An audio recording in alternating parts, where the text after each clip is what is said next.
reached the place where Jesus was, she saw him, she fell at his feet, and she said, Jesus, if you had been here, my brother wouldn't have died. And when Jesus saw her weeping, and the Jews who had come with her was also weeping, he was deeply moved and he was troubled.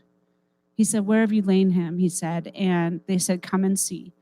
And Jesus wept. Jesus wept with Mary, with Martha, over Lazarus. You see, Mary is held. Martha is held by Jesus in that moment.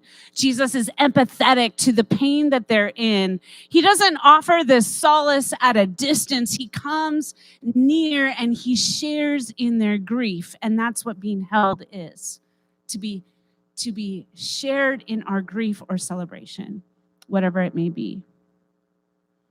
3 stories: seen, heard, held. Hagar, seen by God, feeling significant in the midst of being seen. The bleeding woman, being heard, even in a whisper, being felt as validated and important.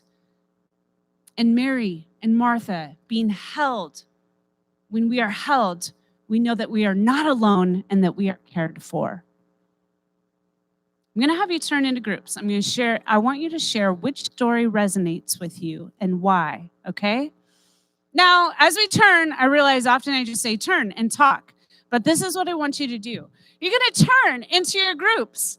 You're going to look at each other awkwardly for just one moment. Then someone's going to say, what was the question again?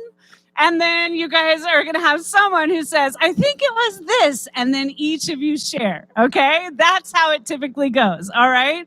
But I'm just going to challenge you as think of me like a spiritual life coach or something. Everybody shares something tonight, okay?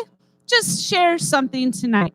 No judgment, just as you share, we listen, we move on to the next. Out of being seen, heard, and held, which of these stories resonates with you and why? Okay? Groups of 3, maybe 4.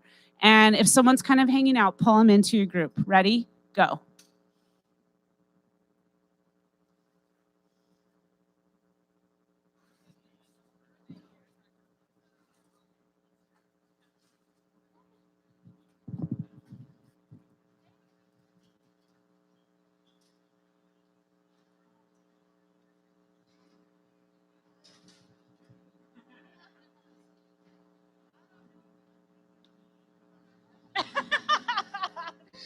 Did I get the formula right?